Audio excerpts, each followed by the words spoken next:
Vient d'avoir une livraison avec des insectes incroyables. Salut, qu'aujourd'hui j'ai reçu plein d'insectes, j'en ai reçu à peu près 2000 des insectes que j'utilise pour nourrir mes lézards, mes reptiles que j'ai à la maison, et donc on s'en occupe dans cette vidéo. Le colis vient de chez Reptilis, c'est un de mes partenaires, voilà, petit coup de pub pour les copains, c'est des copains que j'ai depuis des années et des années.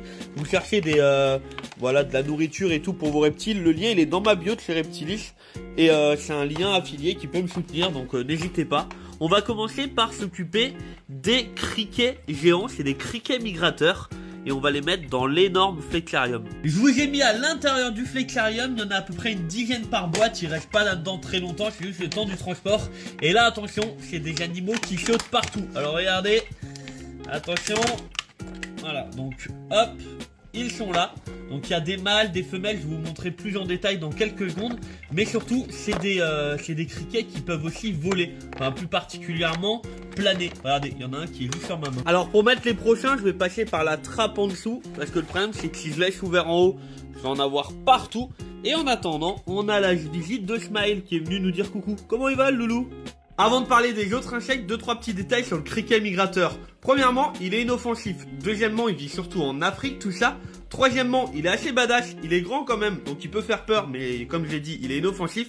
Et quatrièmement, certaines périodes de l'année et certaines années, pas tous les gens, c'est un animal qui devient envahisseur. Il y en a des milliers qui se promènent, et il vit surtout en Afrique, tout ça, donc chez nous on n'en voit pas. Mais là-bas, c'est vraiment un animal qui peut envahir, tellement il se reproduit et il est badass. Ensuite, j'ai également eu des teignes de ruche. Alors ça, c'est des petites chenilles, et on les appelle les teignes de ruche parce que c'est des parasites qui vont manger le miel dans les ruches des abeilles. Ça, c'est un parasite des abeilles. Alors c'est une larve d'un papillon de nuit.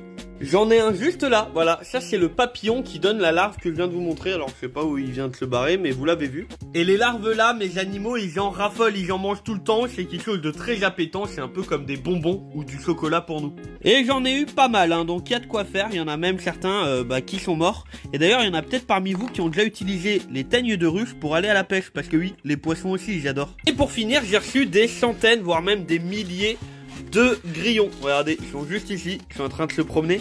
Et ça, c'est la nourriture principale de tous mes reptiles, enfin de tous mes lézards, tout ça. Et là, là il y en a beaucoup par contre. Dans ma prochaine vidéo, on va donner des criquets, des grillons et des teignes de ruche à manger à plein de mes lézards. Donc je te laisse t'abonner, mettre un énorme like sur cette vidéo. Je m'appelle Luc, je suis expert animalier et je te dis à très bientôt. Salut!